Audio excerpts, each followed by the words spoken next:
food carts everywhere, fried corn on a stick, and a nighttime vegan food market. This week, we're in Portland, Oregon. Traveling the world to bring you delicious dishes, tasty beverages, and interesting experiences. This is the Destination Eat Drink Podcast on the Radio Misfits Podcast Network. I'm Brent Peterson. Welcome to Destination Eat Drink, the travel podcast for foodies. You've found the place where we sample the great food this big world has to offer at destinationeatdrink.com and at the Destination Eat Drink podcast. This week, we're talking with Ashley Castellanos about Portland, Oregon. But before we do that, could you take a moment to support the Destination Eat Drink cause? Just a couple of bucks, and it's super easy to do. Just go to destinationeatdrink.com and click on the contribute button. Thank you so very much. Ashley Castellanos is the brains behind Vegan Ventures. She's a photographer, videographer, and content creator based in Portland, Oregon.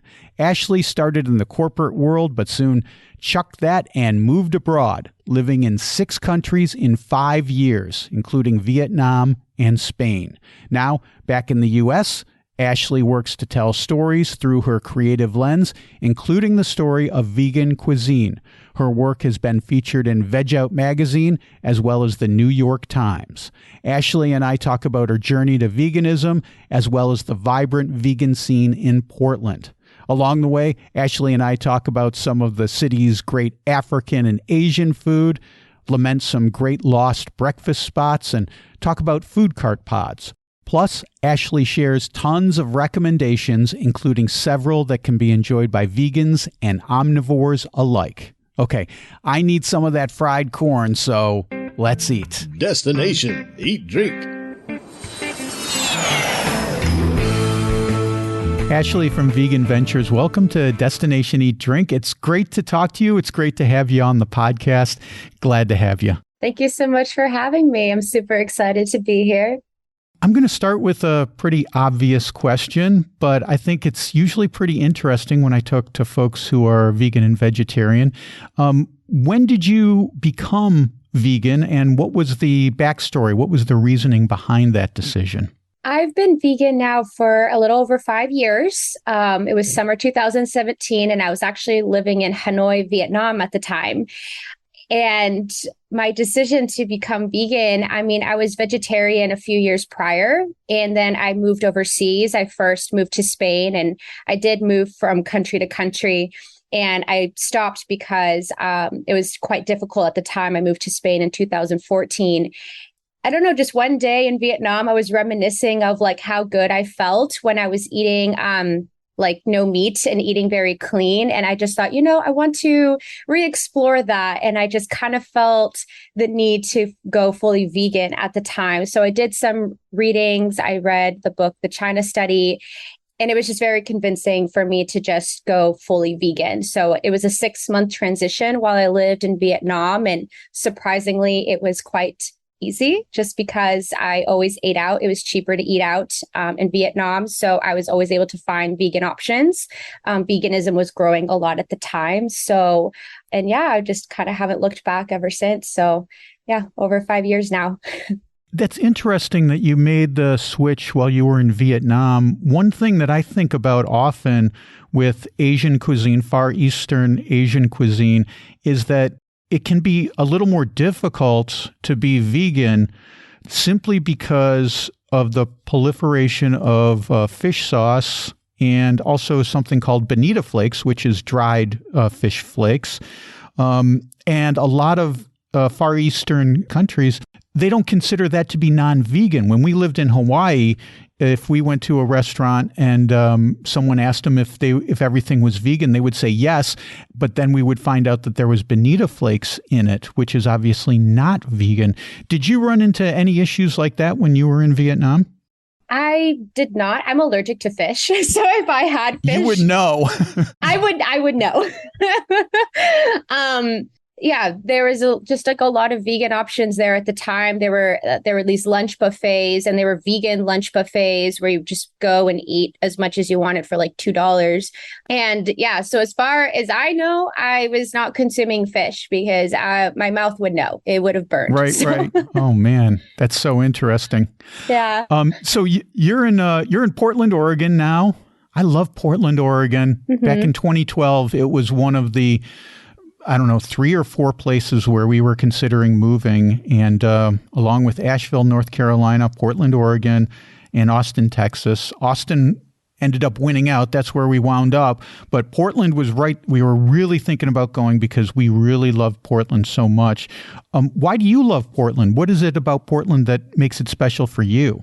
Well, honestly, I have to say the food first. Always a good reason. It's always, I mean, we were spoiled here for good food, but I grew up in outside of Portland. I grew up in Beaverton. And so, this is home for me. And I mean, what I always appreciate is the fact that there's just always something to do, especially outside. I love the fact that you can go to waterfalls, the beach, the mountain, and it's not far. I feel like that's why so many people move here in the first place, is because you just have access to so many beautiful things. And then if you want the city life, I mean, you have the city, even though it's not like that big of a city, but it's still really nice. You just have access to anything you're kind of in the mood for, which I really enjoy. Yeah, there is a lot to do in Portland. And I'm glad you mentioned the food because let's dive in. Let's do it. Yes. One of the things that's I think it's fairly new is this new vegan night market. And I've seen videos. I've seen you going there. It looks super interesting. Give me a thumbnail. What are we talking about at the vegan night market in Portland? Yeah, so the vegan night market is put on by Chelsea Davis. She started it a few months ago. I believe the one that I went to recently was the 4th one. Oh, it is. So it's totally brand new. Yeah, it's very new, which is really exciting. And I got to, of course, like work with the vegan night market. So I got to talk with Chelsea, and she was telling me that she wants the vegan night market here to be like, the street markets that you see in LA. Like LA has so many vegan street markets, night markets, and things like that. And they happen very consistently and they're massive. And she wants that same kind of environment here in Portland, which I agree. I feel like it's something that is missing. And what's been really exciting to see is that each month it just keeps growing. I mean, I went to one in September and it was like on a street corner. I mean, it was full of people. And then the one recently that was on Halloween weekend, I mean, it was in this like massive building at the Red Building in Southeast Portland. And yeah, there was just a lot of vendors. It just keeps growing. So I definitely see that there's a lot of potential to be like the street markets that you see in LA. So, which I'm really excited to see happen. So tell me about a few of the vendors that are at the vegan night market. Who are some of the folks that we should definitely go and see when we go to that vegan night market in Portland? Well, the first one that came to my mind is our vegan cocina. They have an incredible like fried corn on a stick. Oh, yum. That is just worth waiting in line for. I mean, both times that I've gone to the vegan night market, there's just a long line. It's mainly for the corn, but also everything else. They do have other dishes that are just so good. And so I highly recommend going early to get their food before the line gets too long. But if you wait in line, it will be worth the wait, I promise. So you can see them, Obon Shikudo. They are a vegan Japanese restaurant here, and they've been vending each vegan night market. But then in terms of like kind of like products, because that's the other thing as well, is that you can buy like vegan products, whether it's food or like things for the home. But Vegan Dude makes amazing sour cream and cheddar chips, pizza chips, like all those like classic chips that you grew up with, with like with Ruffles with the ridges. They make a vegan version and it's amazing. It's one of my favorite vendors there. Sounds great. Yeah. and a great name too. Vegan Dude. Vegan That's Dude. perfect. Yeah, easy to remember. Let's go back to the corn. So what did you say? Fried corn? Yeah, they on the cob, or how is it? How is it? Yeah, made? it's on the cob. And so they have a corn on the cob. And then I really am not sure what the batter is, but they definitely fry it and then they season it like you would see with any street corn. I went with a friend of mine and I wasn't even going to have a bite at first because I was like, I'm sure it's good, but I was like, is it that good? And then she's like, do you want a bite? And I was like, oh, might as well. And then I took a bite and it was just like, I was like, oh my God, I get it now. Like, I get why people are waiting in line for this corn. So, but I'm not 100% sure what it is, what the batter is. It's just whatever it is, it's very addicting. Get me one of those for me, right? Yeah. Just a bite ain't going to do it. Yes. You need a whole one to yourself. Another thing that I love about Portland is the food cart scene. Now, in Austin, they have food trucks. Mm-hmm. Food trucks are the big thing. Mm-hmm. And sometimes they're mobile. Sometimes they're not mobile. They're parked in food truck parks, they call them. But in Portland, at least when I was there, it's something different. They have food carts, mm-hmm. and those aren't nearly as mobile, but they have these, at least I remember, they had these massive food cart parks where there would be dozens of these things parked. How is the food cart scene for vegan food in Portland? I imagine there's a lot to choose from. Oh, 100%. It's been growing a lot. Like there's just been more and more food carts opening, and especially like fully vegan ones, or at least ones with like really great vegan options. I mean, like one of my favorites that I go back to is La Mai Plate. The owner, Cha, she's from Eastern Thailand, but she does Asian fusion foods, and the entire menu is already gluten-free for anyone that's gluten-free, but almost every dish can be veganized. And every time I go, I'm always very happy. And also the owner, Cha, is like the sweetest person and the best person to talk to. So you'll definitely have a great experience just chatting with her and then enjoying her delicious food. So that's one of my favorites. And it's in a food cart pod over in Selwood. So you can, there's an ice cream food cart right there too, if you wanted to get dessert, but Cha also has really great desserts. So it's a one-stop shop for sure. Food cart pods. That's what they're called in Portland. Yeah. I was trying to come up with the name of food cart pods. Okay. And what was the name of that place again? It's called La Mai Plate, and Mai is M-A-I. Yeah. Sounds divine. Yes, it's amazing. Where else do you like to go for a vegan food cart in Portland?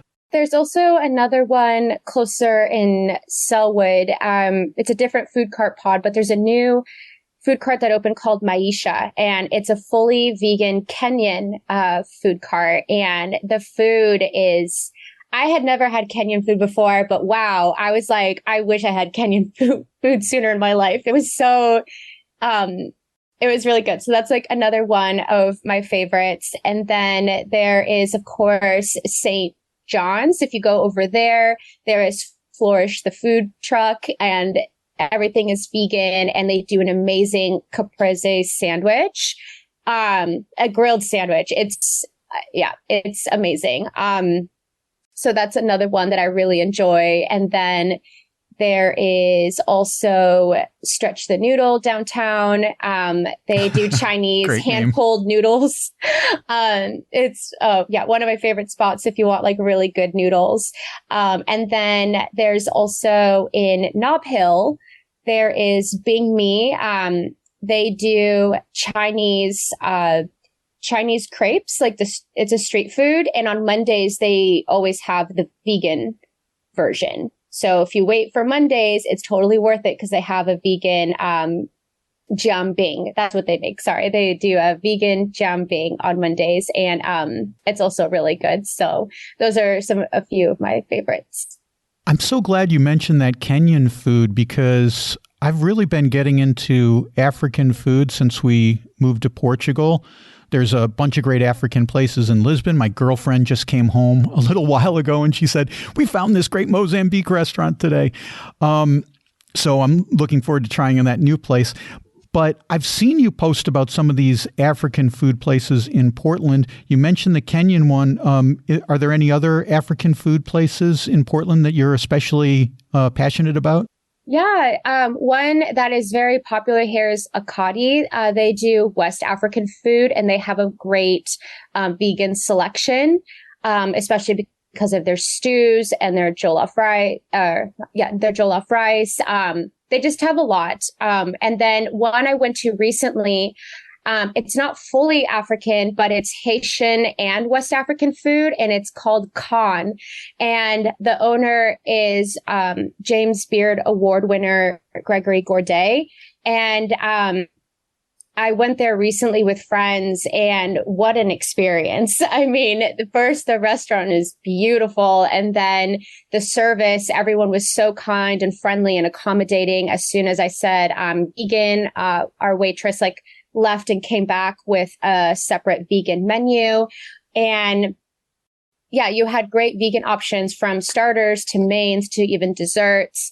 And also the menu already is dairy free and gluten free. So, but everything was delicious. I didn't feel like I was missing anything. I was very satisfied with everything that we got. My favorite were the creamed peanut collard greens. It was just these collard greens and this peanut sauce that yum.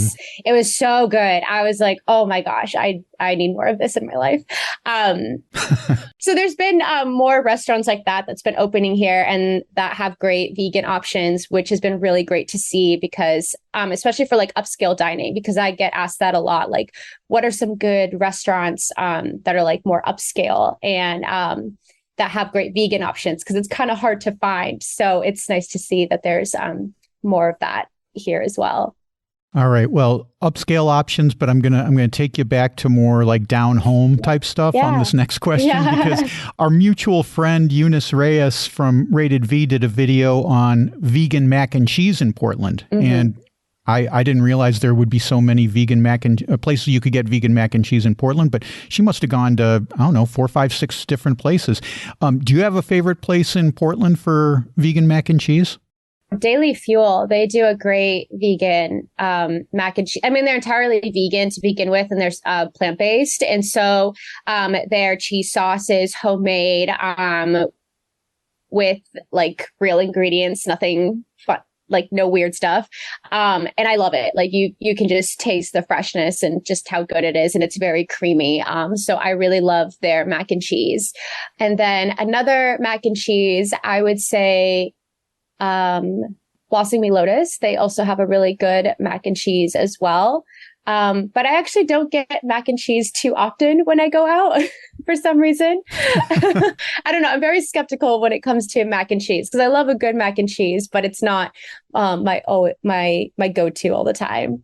Yeah, I know. I've talked about this a little on the podcast, and I think, the problem is that vegan cheese sometimes is difficult to find when it comes to really good vegan cheese. Now, we finally found a place in Lisbon that makes fantastic vegan cheese, but we were having difficulty for several months finding really good vegan cheese. The stuff in the grocery store here is not good.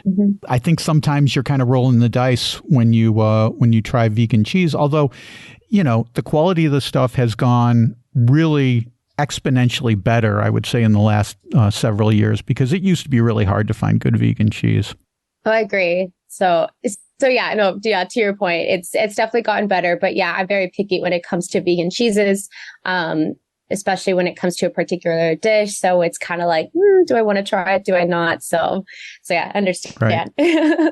Portland to me is a great breakfast city, and I just had a gentleman on, Stu Helm from Asheville, North Carolina, and I told him I think Asheville is a great breakfast city. I think Portland is also a great breakfast city. It's a great place to go out for a good breakfast.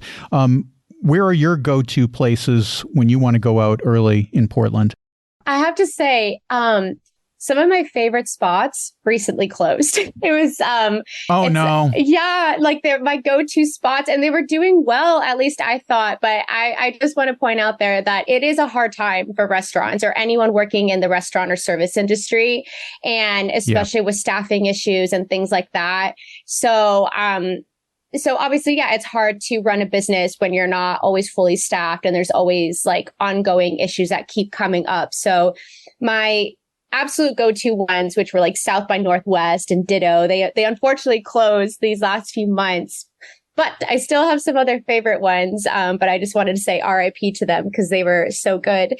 Yeah. But some of my favorites are like Nectar Cafe in North Portland. They are vegan and have really great breakfast options, especially when it comes to their waffles. They have like a savory, like mushroom gravy waffle that's really nice. Blossom Me Lotus also has really good brunch.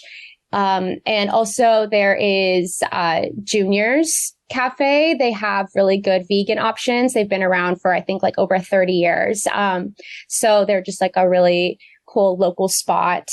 But yeah, those are some of my favorites. But my absolute go-to ones unfortunately closed. So it's such a drag, man, because our number one favorite place, we would go there sometimes more than once a week, closed a couple months ago in our town here in Portugal. And, I don't want to over dramatize this, but my girlfriend and I talk about this quite often. It's like, our lives just aren't quite as rich anymore because this place closed. And it shouldn't be like that, but hey man, you're invested when you find a great place where you can go and just hang and be relaxed and have friendly people, and all of a sudden it's gone. It does leave a bit of a void in your life. Yeah, just because like restaurants, I feel like with restaurants, they're building a community, right? A space for people not to just enjoy really good food, but like you said, to get together. And when unfortunately they go away, it's like, oh, like our spot, that we used to go to. It's just like, you obviously like lose someone important in the community. So it's quite unfortunate, but I understand that it does happen, and especially like during these times. So but I'm glad that they did exist at some point. So it's like, thank you for blessing us with your amazing food and presence, even if it wasn't forever. But I still very much enjoyed that period. That is such an optimistic tone that you strike, Ashley. I'm glad you're much more optimistic than I am, because I'm just thinking, oh man, I wanted to go there tonight and I can't. Yeah. One thing I notice with vegan food is this pull between trying to recreate meat-based dishes in a vegan form and creating vegan dishes that are simply vegan to start with. And I was wondering, as a person who's been vegan for 5 years, what's your take on this kind of yin and yang between these two ideas of vegan food? Of just kind of like the meat alternatives. Yes, exactly. Yeah. I honestly don't mind the meat alternatives. It's something that I don't try to consume all the time. Just because at the end of the day, they are like quite processed, and I just don't want to eat a lot of that all the time, but I don't mind trying it or having it here and there. I see it more of just kind of like a treat, I guess, just something, okay, I will have this because I want to satisfy a certain craving or something. But I think it's great. Like at the end of the day, it's just, I feel like those kind of meat alternatives are geared more towards people that are trying to be vegan, like they're transitioning, and sometimes they just want something that's easy or recognizable, I guess. Familiar or familiar. That's the better word, for familiar, to help them transition. So I think in that sense, it is great. But honestly, like if you're going to give me like a burger, I would definitely prefer a veggie burger that was made with like plant-based ingredients. And what I mean plant-based, like, real ingredients, like actual veggies or things like that, instead of like a processed meat alternative. That's just what I would prefer. Not that I'm opposed to it, and I will still eat those meat alternatives, but I definitely prefer the ones that are just less processed and actually homemade. Yeah, I look at them as kind of like vegetarian and vegan junk food. Mm-hmm. There's nothing wrong with having them every once in a while, but you can't subsist on them, or I don't know, I suppose you could, but you probably wouldn't want to subsist upon them. Exactly. Like if you look at meat as well, or like meat products, there's also some that are very heavily processed as well. So it's just like there's always going to be those processed foods because it is just cheaper and just more accessible to people, I guess. So it's just, I guess, just being very mindful of, I'm very mindful of what I put into my body. And so I just try to not eat them all the time because I just know it's going to affect me, like my mood and my energy and things like that. So yeah, it's just like here and there is okay. You've got lots of non-vegan friends. Give us an idea of some of the places that you go to when you're taking them out for a night. You know, where do you guys like to go that everyone in your social circle can be satisfied? One of my top favorites is Top Burmese. They like have great vegan options, but they're not fully vegan. And especially when I take people there who haven't had Burmese food, they're just always in for a nice surprise because they're like, oh my gosh, this is so good. And I'm like, I know. And so that's one of my favorites here. Another one here is called Can Font. It's a Spanish restaurant, and they have amazing vegan options when it comes to tapas and paella. But of course, Spanish food is not traditionally vegan. So everyone really enjoys the food there as well. Another one that I really like is Campana. It's an Italian restaurant over in North Portland, and they also have great vegan options, and everyone can enjoy a little something. I mainly have to think of where to eat that is not fully vegan when it comes to eating with my family, because my parents and my brother are not vegan. And so when we want to do family dinners, I really have to think, okay, where do I take them? And especially because my dad is very, very picky. So I have to be like extra mindful of like, okay, what is he going to like? So like the ones that I mentioned, they've always enjoyed, and same with Cafe Nell. I think they have like one vegan option, but my parents really enjoy it. So I do it because they really like it. So yeah, so those are some of my few favorites. And Victoria Bar, great vegan options. Not fully vegan though, so everyone can enjoy something. And also it's a really cool bar as well. So yeah, so those are some of my go-tos. Well, thanks for sharing all those great places in Portland with us. It's a great foodie city, and it's so much, there's so much to do besides food, but of course we focused on the food in this episode. And it's just been great talking to you about all these excellent places in Portland, Oregon. Ashley, thanks for being on Destination Eat Drink today. Love to have you back another time. We can talk about some other stuff. You've been all around the world, so you've got lots of stuff to talk about. Would you come back and do another show with us at a later date? Yeah, 100%. I love to chat more with you, and especially just more about travels and food and anything you want. I'm happy to do it. Okay, there you go. What a kind and thoughtful person Ashley is. And she knows Portland like the back of her hand. What a great list of recommendations she gave us. Man, when you're going to Portland, make sure you have that in your hip pocket. I've got links to Ashley's work as well as the places she talked about in the show notes. You can get that at radiomisfits.com/DED217. And follow Ashley on Instagram at Vegan Ventures. She posts tons of delicious photos and videos. Well, that'll put a bow on this week's show. Next week, we're talking sandwiches. Until then, head over to destinationeatdrink.com. I just posted a story about one of my favorite and lesser-known neighborhoods in Lisbon, the Graças neighborhood. There's great street art there, an amazing viewpoint. You can check that out at destinationeatdrink.com/Graça. That's GRACA, or just go to destinationeatdrink.com/blog. And if you enjoyed the show, please subscribe and rate and review us on your podcast app. Thank you so very much. Destination Eat Drink is distributed by the Radio Misfits Podcast Network, and a guy who wants to know if Scotch is vegan, Ed Silla. Thanks, Ed. I'm Brent Peterson. I'll see you down the road. Join us next week for another culinary adventure on Destination Eat Drink, a presentation of the Radio Misfits Podcast Network.